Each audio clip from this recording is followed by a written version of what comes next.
So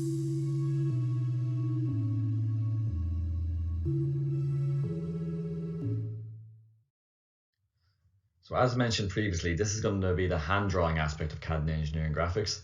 So we'll go through a quick introduction in this video, and there'll be other videos going on explaining construction drawings, and then we'll do some exercises today. This module is split 50-50 with the AutoCAD class you have, but we'll be focusing on the hand drawing aspect of engineering graphics. If you have studied technical drawing in the past, this course will cover a lot of the same material, but we'll focus more on the drawings related to construction industry as opposed to machine parts. So this first lecture is going to be divided into two parts. First of all, we're going to look at a quick introduction to the course. So this will introduce you to hand sketching and the equipment needed and why we actually need to sketch. And then the second part of the video, or the lecture, will actually cover understanding construction drawings.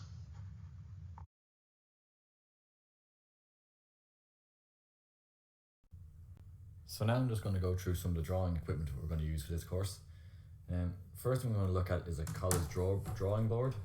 Now we have two options for this. There's a kind of a cheaper version and there's this current version. So this is a college drawing board, and it's kind of zoomed in, you can't see it, but basically what it is, when you're drawing, you put your sheet of paper in here, then it stays in place. You can stick it down with masking tape, and then you can use this ruler here to draw perfectly straight lines, and you can use the ruler alongside to kind of get your measurements. It also has a protractor here, so you can actually again help with angles. These usually cost between €20 upwards. If you don't want to invest in one of these college drawer boards, another option is just a standard T-square, which you can usually get in most stationery shops. The next thing we're going to look at, you're going to need, is this mathematical drawing set. Again, you're going to use this for your maths class, so it's going to be useful across a couple of subjects. Again, it comes with the standard. You've got your compass and pencil for drawing circles, so the compass for measuring. You have your eraser, your pencil pair, protractor, which you're going to use in your maths classes, small little ruler, and your two triangles, if I can get them out, there we go, our two little triangles. Now, you may find actually there are bigger versions of these you can get in the stationery shops. For when you're drawing on A3, it might be useful to get the bigger one, but you can start to see if you can actually use these. If not, then you can get the biggest version of these. They're usually about 3 times the size of this. Okay, put them away. The next thing we're going to use is, most of our drawings, our hand-ups, our main submissions are going to be on A3. So this is an A3 sketchbook. You see it's 50 sheets. This is 100 GSM. This just corresponds to the quality of paper and the thickness of it. Got this this costs €4 in the King's stationery shop opposite Bolton Street. And then we're also going to use a standard A4 sketch pad. There's going to be a few practice sketches in it. We're using this. Again, I got the standard cheapest one I could find almost there. It was €1.50. The only thing I find same with the A3 and the A4 one is actually, if you get one of these ring binder ones, it just means that if you have to tear off the paper, let's focus a little bit better. You see there's actually a tear line here, so when you need to actually take a sheet out, if you only need to submit something, it'll actually have a much cleaner tear. For the ones that have staples, if you try and tear it, it just might end up kind of wrecking the book and it won't be as neat. So try and go for the ring binder ones, just makes things a bit easier. We will also need some standard masking tape.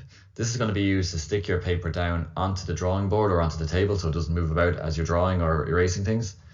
Also pencils, which I mentioned previously. First of all, I really want you to get a HB pencil. This is for thick lines because it's a darker shade, and then a 2H pencil for thin lines, which is a lighter shade. Finally, you will need a scale ruler with the following scales shown on screen, or as many of them as you can. There are scale rulers used specifically for engineering drawings, so keep an eye out for those ones in particular. There may be white rulers or yellow rulers, so just as long as it's an engineering scale ruler, you should be fine. This is the book I've actually used to help develop this course. It's a technical drawing 101 with AutoCAD 2020. There are older versions of the book with AutoCAD 2017 up to 2021, so they're all pretty much similar. There's not much difference really, particularly in the hand drawing aspect. It's all the exact same. If you can get this book, it will be useful. You'll be able to use it across both components of the CAD and Engineering Graphics.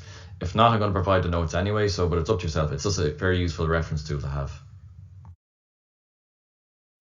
Many of you are probably wondering why we need to learn how to hand draw in the 21st century when you have software packages such as AutoCAD and Revit. So while these software packages are essential in the delivery of construction projects, hand sketching is still used every day to help communicate your ideas. This could be in preliminary design phase or initial planning. As an engineer, you will find yourself sketching out ideas or working through proposals as a way of communicating your thoughts on the work assigned to you. So everyone has seen the TV shows where the architect is designing a new build and it always starts with a hand sketch in order to get the basic concept across. The same applies to engineers. A quick hand sketch of a building layout or construction detail will help answer a query quickly, particularly if you're out on site or in a meeting with a client or a contractor and access to the BIM model is not possible. A lot of the information you put in a sketch is there for context or referencing, so it doesn't have to be perfect down to the millimeter, but it does need to be good enough to get your idea across. If you can understand something like an eaves detail, for example, you should be able to draw it. And if you can draw it in a clear manner, then others like contractors or subcontractors will also understand it. Therefore, it probably has a good chance of being constructed correctly.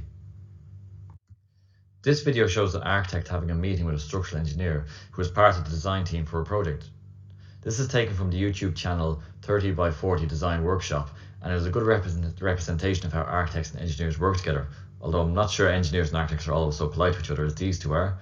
What you will notice though is how both of them are constantly sketching ideas as they talk through the different design aspects of the project. This is the type of skill we hope you will develop in this course.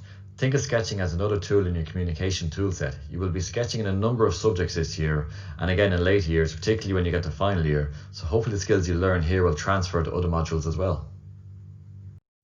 So that concludes part 1, which was the introduction to the course. Next we're going to look at understanding construction drawings in part 2.